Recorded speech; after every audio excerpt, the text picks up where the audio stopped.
பழனிசாமி அவர்களே, உங்களுடைய பச்சோந்தி தினத்தை பார்த்து தமிழ்நாடே இன்றைக்கு சிரிச்சுக்கிட்டு இருக்கு. இப்படியுமா ஒரு மனிதர் இருப்பாருன்னு உங்களை அரசியல் அவமானமா நினைக்குது. உங்க ஓனர் பிரதமர் மோடியும் அமித்ஷாவும் தமிழ்நாட்டில் தான் இருக்காங்க. இப்போ உங்களுக்கு துணிவு இருந்தா மகளிர் இடஒதுக்கீட்ட எந்தவித கண்டிஷனும் போடாம இன்னைக்கே நிறைவேற்ற சொல்லுங்க பார்ப்போம்.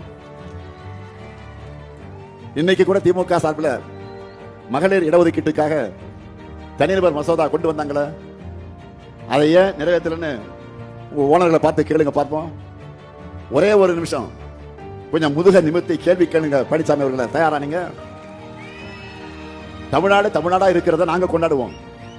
தமிழ்நாட்டு முதலமைச்சரா நான் கொண்டாடுவேன். உங்களுக்கு இதுல எங்க எரியுது? இதெல்லாம் எரியுதுன்னா நாங்க திரும்ப திரும்ப கொண்டாடுவோம். எங்க தமிழ்நாட்டை நாங்க கொண்டாடிட்டே இருப்போம்.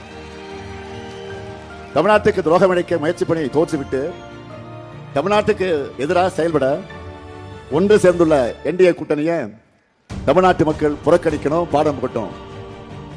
தமிழ்நாடு வெர்சஸ் டெல்லி என்ற தேர்தலை டெல்லியின் ஆணவத்துக்கு நாம பாடம் புகட்டணும். அதுக்கு ஏப்ரல் 21ஆம் நாள் தமிழ்நாட்டு மக்கள் உதயசூரியனுக்கும் மதசார்பற்ற முற்போக்கு கூட்டணி கட்சியின் சின்னங்களுக்கும் வாக்களிக்க வேண்டும் என்று உங்களை அன்போடும் உரிமையோடும் நான் கேட்க விரும்புகிறேன்.